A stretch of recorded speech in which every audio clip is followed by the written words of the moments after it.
Menko kami ingin menambahkan apa yang sudah dijelaskan oleh Bapak Wali Kota Bekasi. Jadi kami menambahkan poin betul sekali untuk Kota Bekasi hari ini rata-rata banjir sudah surut. Kemudian yang dilakukan oleh BNPB bekerja sama dengan Kota Bekasi, kita juga sudah memberikan dukungan awal, logistik dan anggaran. Kemudian terkait dengan apa yang tadi disampaikan oleh Bapak Wali Kota untuk pembersihan rumah-rumah masyarakat, pengerahan alat berat, kemudian juga mungkin ada alat bersih, air bersih dan lain-lain. Nanti kami biasanya share dengan pemerintah daerah, Bapak Menko, kebutuhan-kebutuhan yang ditanggung oleh pemerintah daerah. Nanti secara betul-betul akuntabel begitu, nanti kita juga bantu mendukung. Jadi kemarin kami sudah menyampaikan kebutuhan alat berat, silakan menyewa di daerah begitu, nanti biayanya kami juga dukung. Kemudian untuk kebutuhan-kebutuhan masyarakat selama tanggap darurat, meskipun Pak Wali Kota Bekasi ini juga sudah langsung melangkah ke rehabilitasi rekonstruksi, tetapi tanggap darurat juga masih berjalan, sehingga masyarakat ini tetap dibantu kebutuhan dasarnya, makan minum, walaupun mereka sudah kembali ke rumah, mungkin belum bisa mencari nafkah begitu, beraktivitas, sehingga kebutuhan dasar makan minum dan lain-lain juga masih didukung pemerintah pusat, pemerintah daerah secara terpadu, dan untuk pemerintah pusat lewat BNPB. Kemudian untuk rehabilitasi rekonstruksi yang segera, ini juga kami sudah sampaikan jembatan-jembatan yang putus.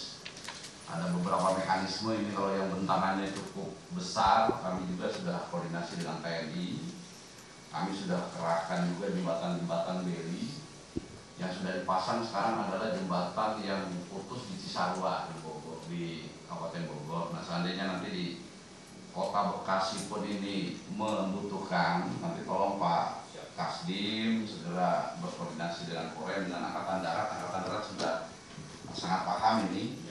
Biasanya jembatan-jembatan beli yang ada di satuan itu segera dikeluarkan, dipasang. Nanti biaya pemasangannya dari BNPB, dan nanti setelah terpasang itu nanti untuk stoknya Angkatan Darat juga kami persiapkan lagi, kami ganti. Jadi ini yang lebih cepat tuh. Kemudian untuk yang kecil-kecil Pak Wali ya mungkin segera saja. Memang kita bagi tugas juga dengan Kementerian PU biasanya. Kalau yang merupakan aset pusat BPWS, tanggul-tanggul dan jembatan-jembatannya juga akan dikerjakan oleh Kementerian PU. Mungkin nanti dari pejabat dari Kementerian PU juga akan menyampaikan. Dan yang menjadi aset daerah, yang menjadi aset kota atau provinsi, Pak Wakil Gubernur, itu bisa diajukan ke pemerintah pusat lewat BNPB untuk segera diperbaiki. Artinya yang tadi disampaikan ini segera kita laksanakan, walaupun mungkin semuanya butuh proses. Tapi semakin hari kita sepakat harus semakin baik. Itu untuk Kota Bekasi. Kemudian untuk Kabupaten Bekasi kami laporkan juga Bapak Menko, masih ada beberapa genangan di Kabupaten Bekasi. Kemudian juga masih banyak pengungsi. Ini untuk Kabupaten Bekasi masih ada banjir, walaupun sudah relatif tidak ekstrim lagi. Tinggi muka air antara 20 sampai 250 cm. Kami juga sudah masuk ke sana, sudah memberikan bantuan juga ke Kabupaten Bekasi. Alhamdulillah Jabodetabek ini untuk korban jiwa 1 di Kabupaten Bogor dan 1 di DKI. Untuk yang lain alhamdulillah tidak sampai ada yang meninggal dunia pun menjadi korban dalam banjir. Kemudian untuk Tangerang Selatan banjir sudah surut. Kabupaten Tangerang masih ada genangan di beberapa titik. Kemudian untuk yang mengungsi juga untuk di Kabupaten Tangerang masih ada, tapi relatif sedikit. Sebagian besar mereka mengungsi di rumah-rumah masyarakat, rumah tetangganya.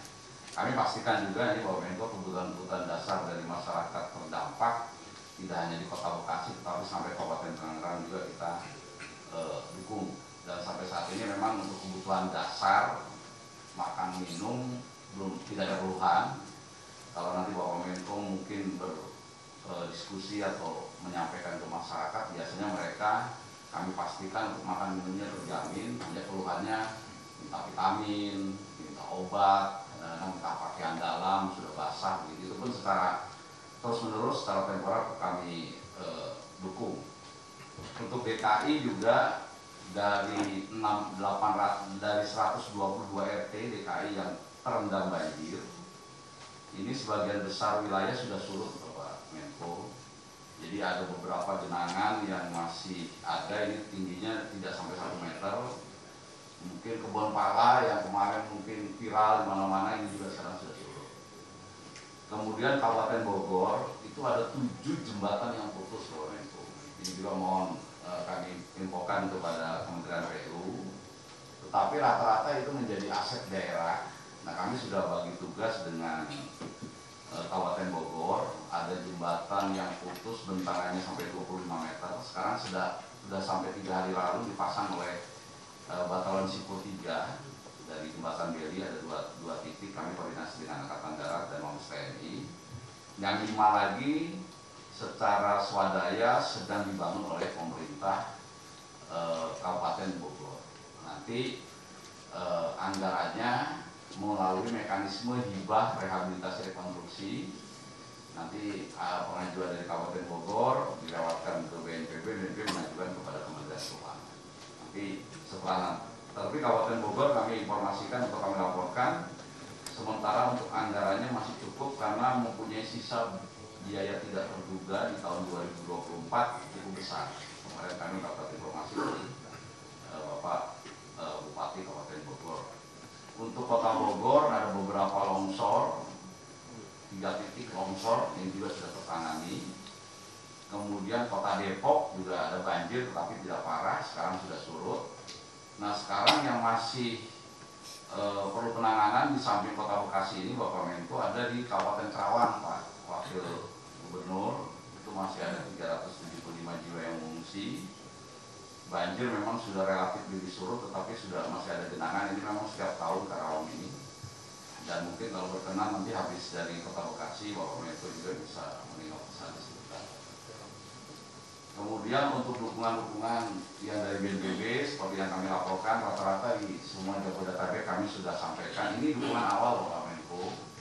Jadi setelah tanggap darurat, biasanya para kepala daerah ini mengajukan ulang kebutuhan-kebutuhan yang real di lapangan. Sebagai contoh tadi butuh alat pembersih untuk masyarakat, mungkin sapu, serok dan sebagainya. Kalau mungkin dalam risiko besar butuh alat-alat berat begitu, itu pun kami dorong. Kami BNPB tidak bisa memberikan alat beratnya, tetapi pemerintah daerah mencari alat berat, menyewa, kami dukung biayanya. Seperti itu.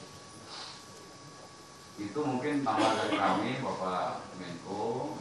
Intinya semuanya dalam posisi terkendali. Nah, untuk yang jangka menengah, memang untuk jangka pendek menengah, setiap saat BMKG ini memberikan prediksi cuaca, sehingga kalau kita memang cermati terus, kita akan tahu kapan akan timbul hujan yang ekstrim yang apabila tidak diatasi itu akan mengakibatkan bencana. Contoh misalnya atas perintah Bapak Menko PMK waktu itu dengan Bapak Menko Infrastruktur, pada menjelang Natal tahun baru itu kita rapat, akhirnya BNPB dilakukan OMC itu selama 20 hari, Bapak Menko, dari tanggal 11 sampai 31 Desember 2024. Memang hasilnya kita rasakan semua, di penghujung tahun 2024 tidak ada bencana. Itu BNPB 177 sorti selama 20 hari berturut-turut. Nah, memang biayanya cukup besar, Bapak Menko, itu 35 miliar lebih kita harus bayar di ujung tahun.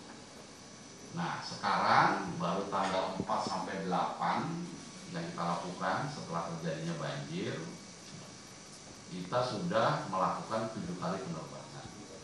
Nah, mungkin dengan kejadian yang 2 contoh itu, ini menjadi catatan bagi kita. Tadi ternyata juga dari Wali Kota Bekasi sudah sanggup untuk bekerja sama, karena memang beban OMC kalau hanya BNPB, saya kira juga berat sekali kita gitu. Karena kalau memang maunya tidak hujan, ya harus di titik-titik itu kita harus laksanakan OMC. Tetapi kalau bekerja sama dengan pemerintah daerah menggunakan APBD, saya kira juga tidak terlalu berat. Karena musim hujan ini maksimal biasanya sampai April. Setelah itu terang, nanti ada lagi di begitu. Sehingga mungkin kalau dibagi tugas seperti itu, ini juga bisa mengurangi jumlah bencana yang terjadi. Kadang-kadang lolos ini prediksi BMKG, kita perkirakan tidak ekstrim, ternyata kemarin ekstrim. Kita perkirakan Januari, Februari itu puncaknya, ternyata Maret justru yang mengakibatkan banjir yang luar biasa terhadap Bekasi. Mungkin itu Bapak Menko yang hormat yang bisa kami tambahkan. Selanjutnya kami mau tutup dan arahan. Sekian, terima kasih. Wassalamualaikum warahmatullahi wabarakatuh.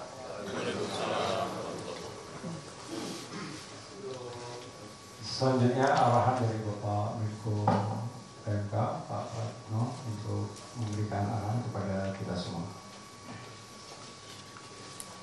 Terima kasih Pak Wali, Bapak Ibu sekalian yang saya hormati Pak Menko Infrastruktur dan Pembangunan Wilayah, Pak Menteri Pendidikan Dasar dan Menengah, Pak Kepala BNPB, Pak Wagub, Pak Wali Kota, Pak Wakil Wali Kota, dan Pak Ketua DPRD, Bapak Ibu sekalian yang saya hormati dari KL, dari TNI Polri, dari Basarnas, dan lain-lain.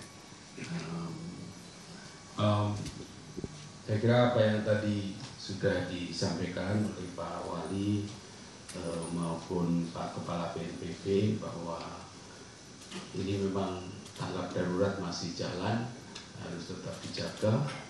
Jadi pelayanan kepada pengungsi, bantuan kepada masyarakat terdampak dan lain-lain tadi sudah disampaikan, itu harus kita jaga.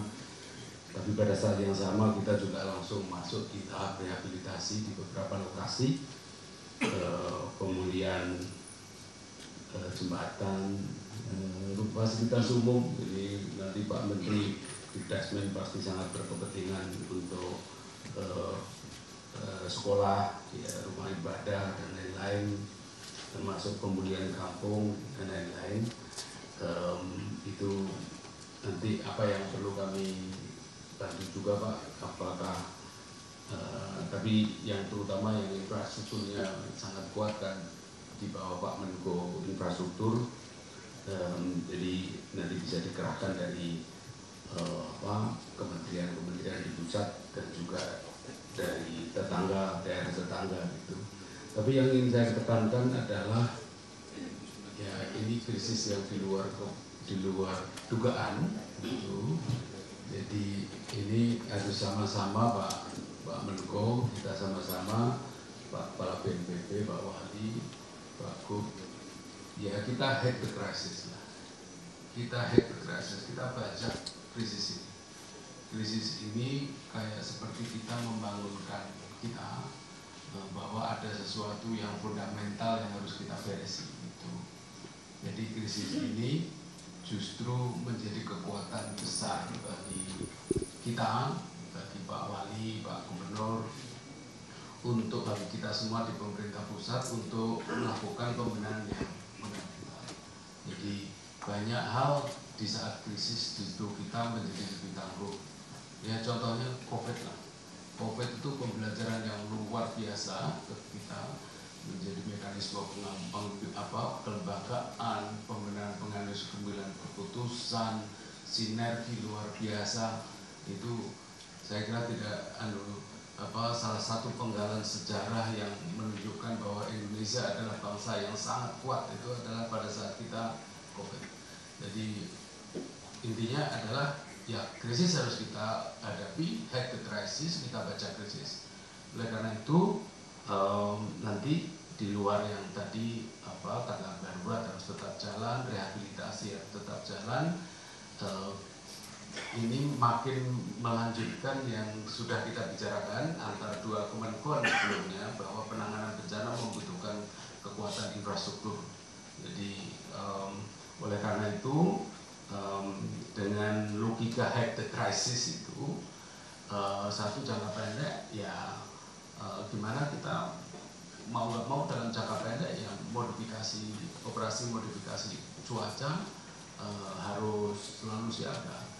Jadi artinya kita harus memikirkan pendanaan karena ini kan harganya cukup mahal ya, satu kali operasi bisa ya 300 juta itu, dan semalam bisa beberapa sorti, 7 sorti gitu. Satu malam bisa 7 sorti. Nah ini kan artinya kita juga harus gotong royong gitu untuk membiayai ini. Makanya pada waktu Nataru yang lalu kita sudah ngajak ke Pemprov, terutama pemerintah Provinsi DKI untuk juga membantu pembiayaan untuk operasi modifikasi cuaca. Nah ini nanti Pak Wagub nanti dikoordinir oleh Pak Kepala BNPB bagaimana kita bagi-bagi sharing-sharing gotong royong untuk penyelenggaraan operasi modifikasi cuaca dalam volume yang lebih besar. Kami di pemerintah pusat tentu saja Pak Kepala BNPB, kami dengan Kementerian Keuangan selalu berusaha untuk semaksimal mungkin mendukung ini, tapi akan lebih maksimal kalau dari daerah juga mendukung untuk modifikasi cuaca. Sebagaimana tadi yang sudah diramalkan oleh BMKG tanggal 11 sampai tanggal 20 itu adalah rawan, berarti kita juga harus melakukan penambahan untuk modifikasi cuaca ini. Karena kalau sudah terlambat, sudah nggak bisa lagi dihadang. Yang kedua, hack the crisis, ya kita duduk bareng lagi dengan Pak Menko Infrastruktur ini mengenai bukan semata-mata penambahan atau peninggian tanggul itu, karena tanggul sudah 6 meter itu kan sudah luar biasa itu, dan akhirnya ternyata 8 meter itu kan sudah luar biasa sebetulnya tinggi, tapi juga menambah ya tangkapan air, pembenahan tata ruang di atas. Ini momentum bagi kita Pak Menko untuk push ini bisa kita kita mainstreamkan lah, kita kedepankan sehingga ini menjadi prioritas gitu. Kalau kemarin sebelum bencana Bekasi ini prioritasnya masih di level 2-3 begitu, sekarang sudah levelnya setengah Pak, itu lebih tinggi dari 1 kan, itu hack the crisisnya di situ gitu. Nanti kita sama-sama untuk melakukan penyelesaian yang lebih terintegrasi.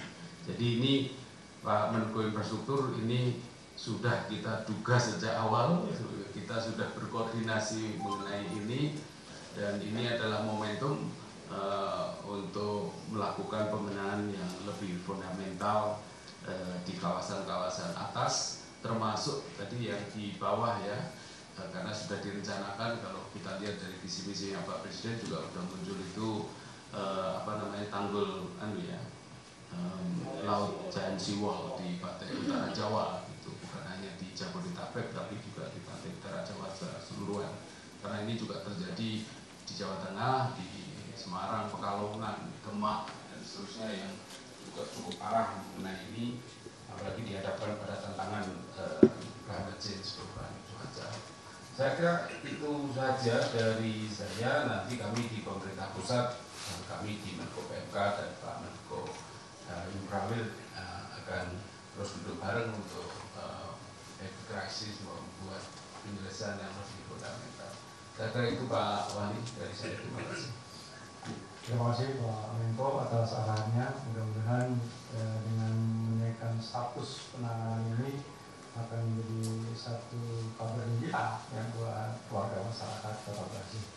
Untuk selanjutnya arahan dari Pak Menko Infrastruktur Personal Wilayah, kami persilakan. Assalamualaikum warahmatullahi wabarakatuh. Waalaikumsalam. Selamat pagi dan salam sejahtera untuk kita semua. Yang kami hormati dan muliakan Menko PMK Profesor Pratikno, Mendikdasmen Profesor Abdul Muti, Kepala BNPB Letnan Jenderal TNI Suharyanto, kemudian Bapak Wagub Jabar Kang Herman Setiawan, Wali Kota Bekasi Bapak Tri Adianto Cahyono, dan segenap jajaran Forkopimda yang tidak bisa saya sebutkan satu persatu. Saya tentu ingin mengucapkan terima kasih terlebih dahulu atas kerja keras Bapak Ibu semua di masa-masa yang tidak mudah ini. Thank you for your service karena kecepatan, keberanian, mengambil keputusan dan aksi di lapangan yang telah menyelamatkan saudara-saudara kita. Dan rasanya itu yang terlebih dahulu harus kita lakukan sebelum mulai hari ini dan ke depan. Kita harus serius benar seperti yang disampaikan oleh Bapak Menko PMK tadi, menempatkan upaya untuk mencegah kembali terjadinya banjir semacam ini di kemudian hari, baik jangka pendek, menengah maupun panjang, harus kita lakukan secara sinergis bersama-sama. Ini ujian di bulan suci Ramadan untuk kita semua, dan ujian pertama mungkin untuk Pak Wali Kota dan Wakil Wali Kota setelah retreat Magelang langsung mendapatkan ujian yang luar biasa. Tapi saya rasa sebagai nahkoda baru akan memiliki ketangguhan, apalagi tadi kalau kita dengarkan paparannya, ya benar-benar habitat beliau berkaitan dengan tata kelola dan mitigasi bencana termasuk yang terjadi di Kota Bekasi ini tentunya. Bapak Ibu sekalian, saya hanya ingin memperkuat apa yang disampaikan oleh Bapak Menko PMK, karena benar yang disampaikan beliau. Kami sebetulnya sudah beberapa kali duduk bersama, artinya membicarakan termasuk dengan Kepala BNPB, menduga dan sekaligus mengantisipasi. Tapi ya sekali lagi, bencana seringkali di luar dari yang kita takar. Dan dengan demikian kita harus cari solusi yang lebih baik lagi ke depan. Walaupun tentu sebetulnya sudah ada upaya-upaya yang dilakukan oleh semua pihak, baik pemerintah pusat maupun pemerintah provinsi dan kota. Dan di sini setelah mendengarkan penjelasan dari Bapak Wali Kota tadi, by the way, saya di sini membawa Deputi Infrastruktur Dasar dari Kemenko Infrastruktur, Pak Rahmat, dan ada Ibu Dirjen Sumber Daya Air dari Kementerian Pekerjaan Umum, sudah mengidentifikasi juga apa saja yang menjadi masalah utama terjadinya banjir besar di Bekasi dan juga Jabodetabek lainnya. Dan di antara itu tentu ada kaitan langsung dengan pekerjaan infrastruktur. Tapi kita juga paham bahwa banyak sekali yang harus dilakukan bukan hanya di tingkat pusat tapi tingkat daerah. Oleh karena itu kita cari kebersamaan dan cari solusi bersama ini agar benar-benar efektif. Nanti saya berharap Pak Menko kita harus lakukan rakor berikutnya. Jadi kita undang semua pihak untuk mencari solusi yang lebih permanen. Kalau tadi disampaikan pintu air ada yang rusak, ini tolong dicek betul sejak kapan rusaknya dan apa yang harus dilakukan, begitu ya, karena memang di saat-saat krisis tidak boleh ada malfunction, ada kerusakan di alat atau di infrastruktur yang benar-benar utama dan menentukan. Nah ini contoh bahwa kita harus cegah kerusakan-kerusakan seperti ini agar tidak terjadi lagi kemudian di masa depan. Kemudian tadi bicara juga pola tata guna. Jadi ini juga yang harus benar-benar serius Pak Menko, kita tata dengan baik Pak Wagub, karena jangan sampai apa yang terjadi di kabupaten kota yang lain dampaknya ke Kota Bekasi atau ke tempat-tempat yang lain. Kita tahu seringkali ada penyalah atau kesalahan atau penggunaan lahan atau ruang wilayah. Di sini saya ingin juga tentunya menghadirkan Kementerian ATR BPN untuk kita bedah bersama-sama. Bicara Bogor misalnya, bicara Puncak misalnya, coba dicek sekali lagi dan kita harus mengambil langkah-langkah yang tegas, karena kalau tidak ini akan berulang. Jadi setinggi apapun tanggul yang kita buat, kalau hulunya tidak diselesaikan masalahnya, ya masa mau bikin tanggul setinggi-tingginya, nanti jadi monumen tanggul tertinggi, tapi kalau hulunya nggak diselesaikan, akan selalu ada permasalahan yang serius. Gitu. Nah, ini yang juga harus disesuaikan ke depan. Lalu, tapi juga tidak kemudian, tadi saya dengar Ibu Dirjen bahwa tetap harus dilakukan penguatan dengan tanggul-tanggul di sekeliling Bekasi, dan Bapak Ibu kita sudah dengar semua, Bapak Presiden Prabowo Subianto juga sangat menginginkan hadirnya giant seawall itu sebetulnya untuk menjadi solusi yang jitu untuk mencegah banjir rob, penurunan atau land subsidence dan lain sebagainya, karena ini sepertinya numpuk semua dari atas, ya kan, kemudian banjir rob begitu, jadi semuanya terjadi dalam saat yang bersamaan sehingga terjadi banjir yang lebih parah dibandingkan tahun-tahun sebelumnya. Embung-embung untuk menampung air ini juga perlu dihitung lagi, Ibu Dirjen dibantu menghitung di mana berapa jumlahnya, kapasitasnya dan lain-lain, termasuk polder-polder yang harus disiapkan juga. Sekali lagi jangan sampai nanti tidak dihitung dengan cermat, sehingga kalau ada solusi itu jangan tanggung-tanggung. Menurut saya harus sesuai benar dengan prediksi dan kapasitas yang dibutuhkan. Yang lain-lain saya rasa saya sangat mengapresiasi Kepala BNPB dan Bapak Ibu semua, Pak Menko. Tanggap darurat saya rasa ini sudah dijalankan dengan baik, cekatan, evakuasi dapur umum, kemudian tentunya infrastruktur pendukung, listrik, penerangan dan lain sebagainya.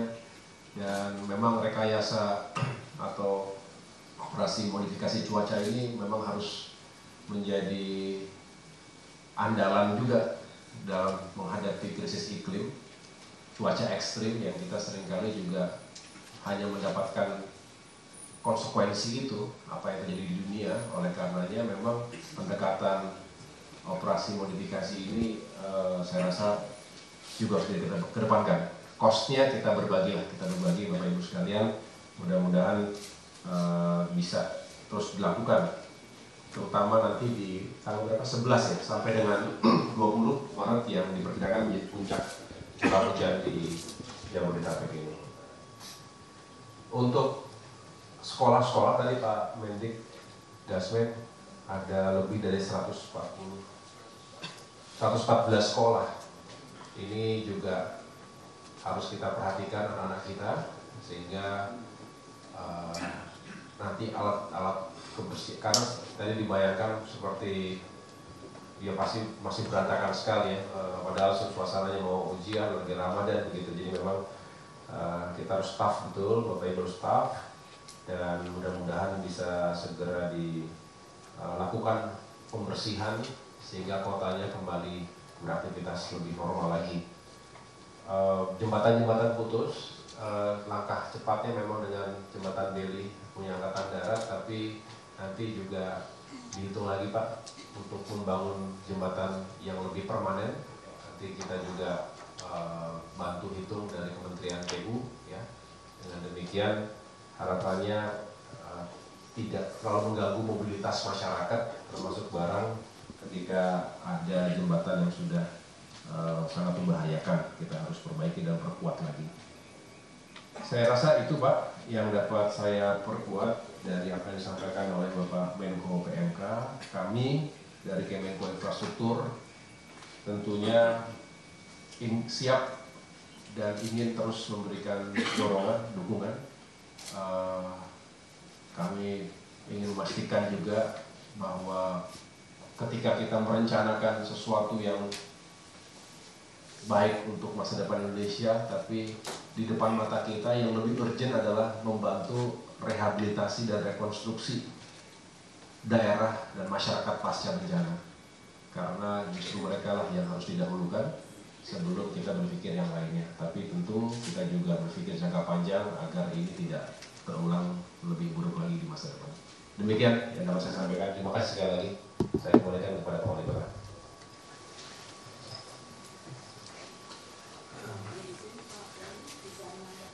Ya, silakan. kasih yang saya hormati Bapak Menteri PMK, Bapak Menteri Koordinator BK, Bapak Menteri Mendikdas,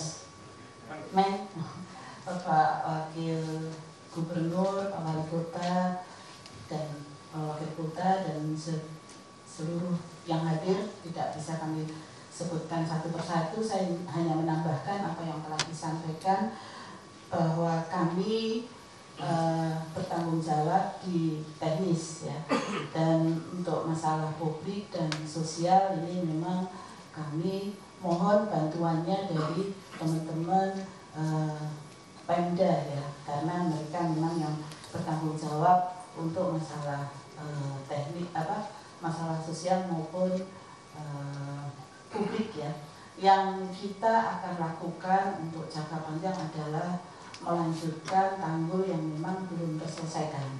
Nah, ini memerlukan pembebasan tanah ya.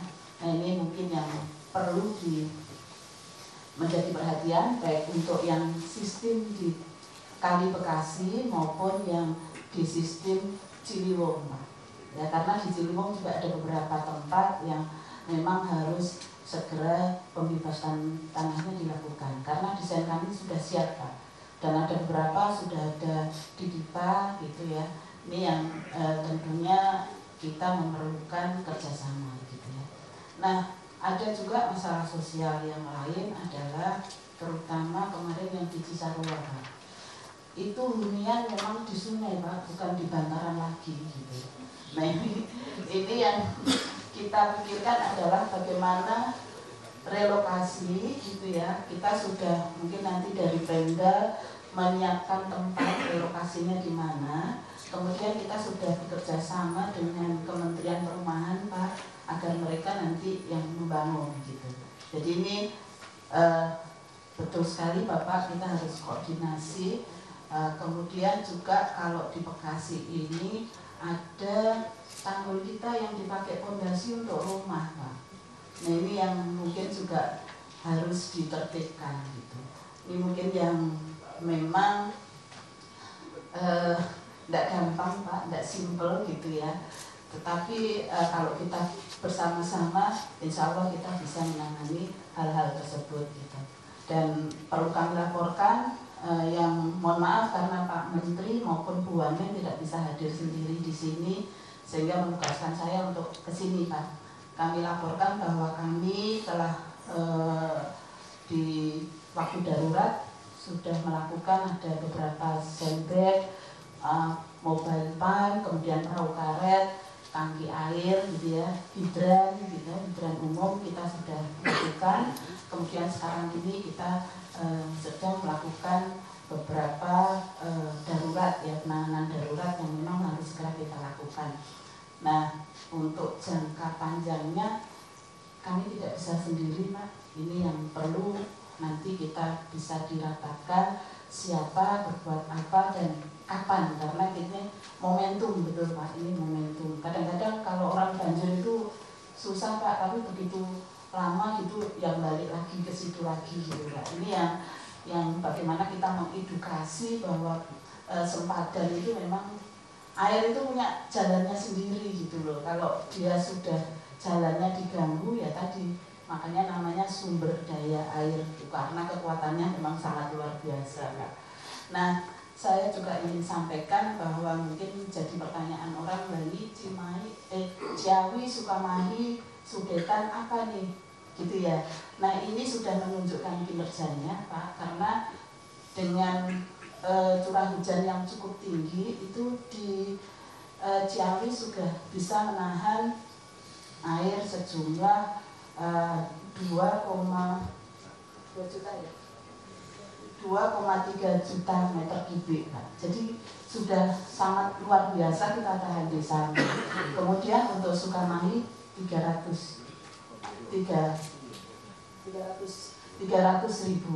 Nah ini namun memang yang terjadi di bawah Ciawi maupun Sukamahi itu hujannya sangat ekstrim ya, sehingga di Katulampa itu menjadi 346 meter kubik per detik. Nah ini memang luar biasa Pak hujannya, dan Sudetan juga sudah menunjukkan kinerjanya yang tadinya dari 500 itu sehingga di mana di Manggarai, Ibu Manggarai yang punya kapasitas 700 itu bisa 400 karena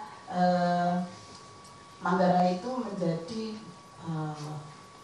pengaman untuk istana ya, untuk A1 gitu. Kalau di situ sudah sampai siaga 1 itu sudah sangat bahaya gitu. Tetapi dengan ada Sudetan kita kemarin siaga 3 bisa mengamankan istana. Mungkin itu Pak yang bisa kami sampaikan, dan kami sangat berharap momentum ini bisa bersama-sama kita lakukan sehingga dalam menangani banjir ini baik maupun Bekasi, Ciliwung maupun Tangerang, Jabodetabek ya Pak, bisa benar-benar kita lakukan secara komprehensif karena memang sangat tergantung dengan tata guna lahan di atas. Mungkin itu Pak, terima kasih. Wassalamualaikum warahmatullahi wabarakatuh.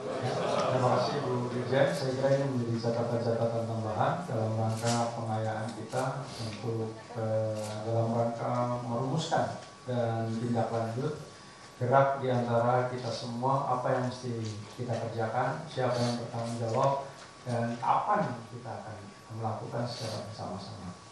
Dengan mengucapkan syukur alhamdulillah, saya kira rapat pagi hari ini selesai. Pak, oke, baik, untuk itu dipersilakan Pak Menteri.